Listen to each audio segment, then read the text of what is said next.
Assalamualaikum warahmatullahi wabarakatuh. Selamat pagi, siang, atau malam kepada semua yang menonton video presentasi ini. Kenalkan, kami dari kelompok 6 Bahasa Indonesia kelas 40. Saya Muhammad Ramadan dengan NRP 5022 21069. Selanjutnya, Nama saya Akram Zidan, NRP 5022201192.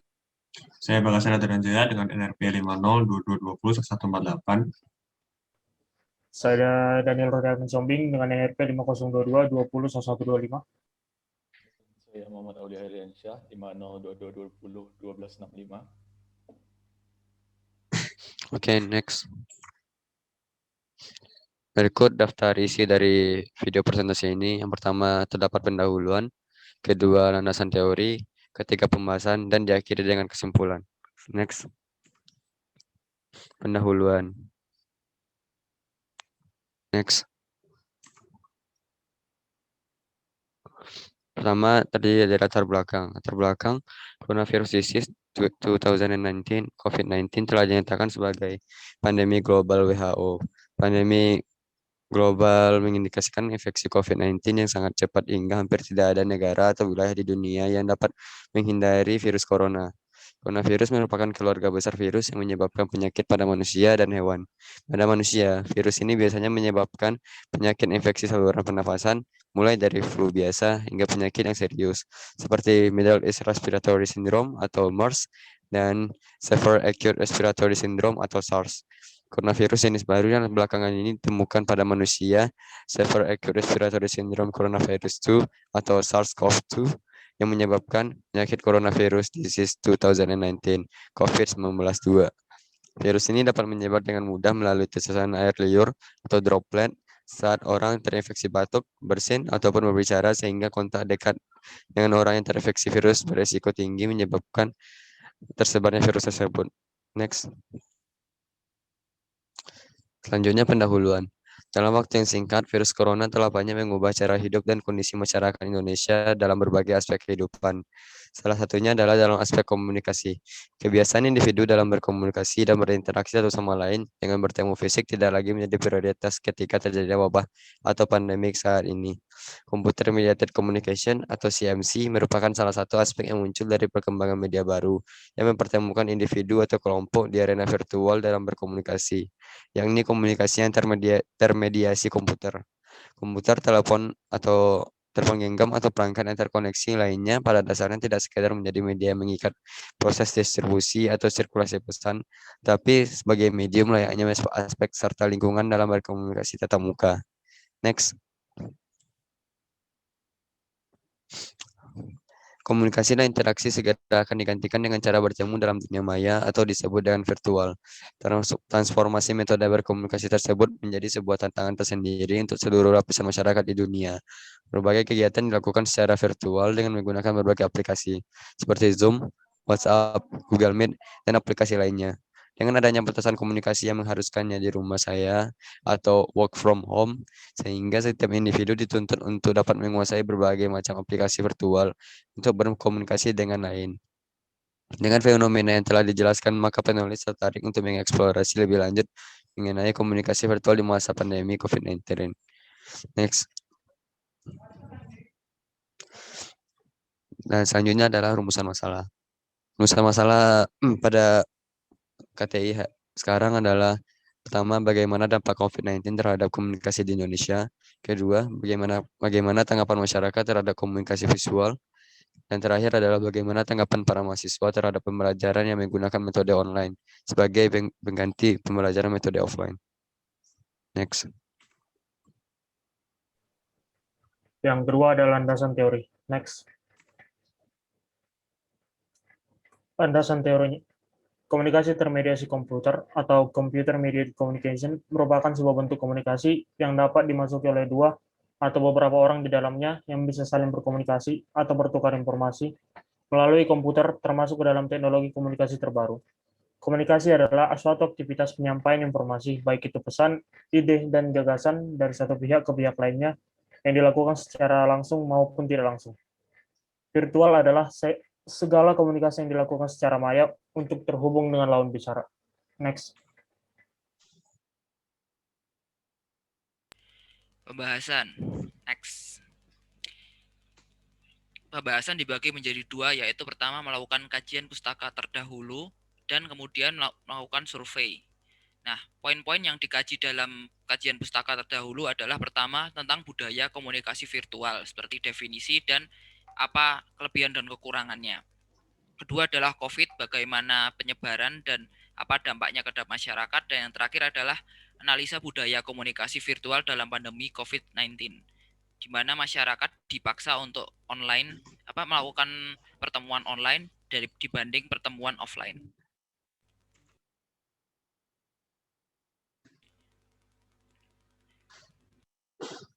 Ya, untuk selanjutnya adalah saya akan membahas tentang bagaimana tanggapan para responden yang tentang kuesioner yang telah kami sampaikan.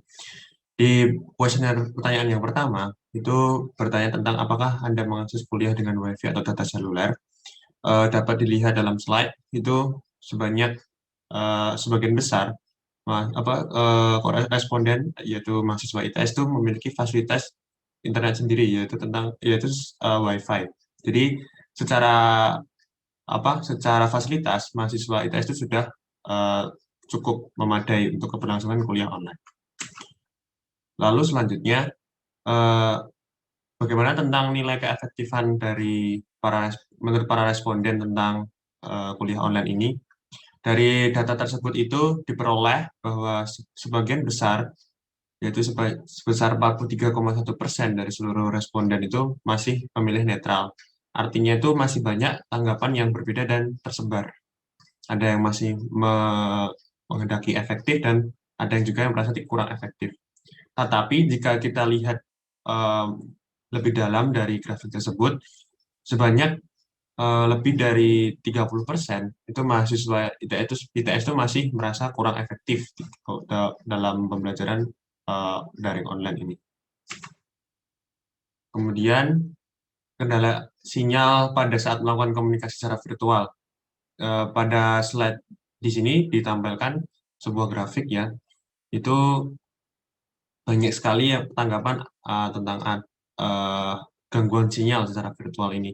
Jadi rata-rata kurang keefektifan dari meeting online itu disebabkan oleh kualitas sinyal yang kurang memadai dan tidak mendukung. Terus dengan platform yang digunakan, apa platform yang digunakan pada saat melakukan pembelajaran jarak jauh. Jadi pada saat pembelajaran jarak jauh itu banyak sekali atau sebagian besar masyarakat warga ITS itu menggunakan platform Zoom sebagai media utama dalam pembelajaran daring. Jadi dari studi kasus dalam penelitian ini mengenai kondisi dari pembelajaran daring yang terjadi di ITS selama pandemi COVID-19 terjadi, sedangkan sisanya para mahasiswa menggunakan data seluler pribadi sebagai sinyalnya dalam pelaksanaan pembelajaran daring di ITS. Setelah melaksanakan survei mengenai apakah ada kendala pada pembelajaran daring di ITS ini, sebanyak 90% dari mahasiswa itu mengatakan mereka masih memiliki kendala. Kemudian masalah lain yang sering juga muncul di kalangan mahasiswa adalah tentangnya listrik yang mati, yang sehingga tidak bisa mengikuti pembelajaran karena listrik mati ini memicu router WiFi itu tidak berfungsi sehingga tidak bisa memberikan sinyal. Kemudian hal tersebut membuat para mahasiswa tidak bisa melaksanakan kegiatan secara maksimum karena terputus-putus pada saat pembelajaran berlangsung. Kemudian ketika para siswa ditanyai mengenai seberapa keefektifan, tadi sesuai dengan slide yang sebelumnya, itu masih 43,1 mengatakan bahwa pembelajaran daring itu masih biasa saja atau dianggap kurang efektif juga tidak, dan efektif juga tidak. Tapi jika dilihat dari lebih dalam lagi, bahwa sebanyak 30% tadi 30% lebih dalam grafik itu masih banyak yang mengeluhkan tentang ketidakefektifan pembelajaran melalui daring online. Selanjutnya kita masuk ke bagian kesimpulan dan saran. Next. Budaya komunikasi virtual sebagai suatu kebiasaan baru yang dilakukan pada masa pandemi COVID-19 secara virtual atau tidak langsung dengan melalui media sosial. atau yang bisa kita sebut dengan mediated communication, itu di mana seorang dapat saling berinteraksi meskipun tidak dalam lokasi yang sama. Namun, ekspresi dan emosi seorang tidak dapat terwakilkan karena proses komunikasi ini hanya melalui layar. Hal ini dimaknai bahwa pemerintah menyadari sepenuhnya penularan COVID-19 ini bersifat droplet atau yang bisa kita sebut percikan lendir kecil dari dinding saluran pernafasan seorang yang sakit, yang dimana pada saat batuk atau bersin percikan itu keluar.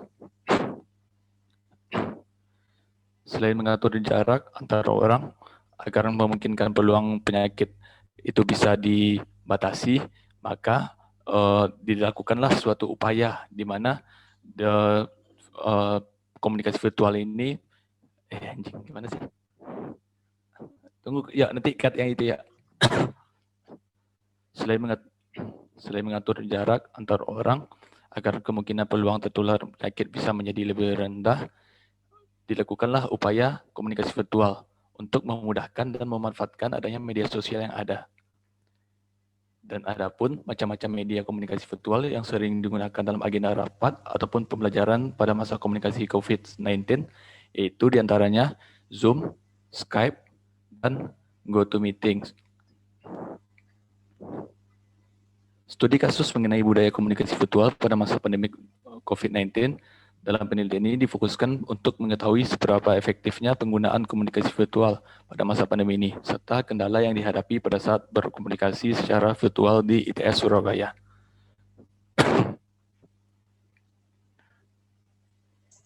Next. Terima kasih telah menonton video presentasi ini. Jika kami dari kelompok 6 ada kesalahan, mohon dimaafkan. Wabillahi taufiq wal hidayah. Assalamualaikum warahmatullahi wabarakatuh.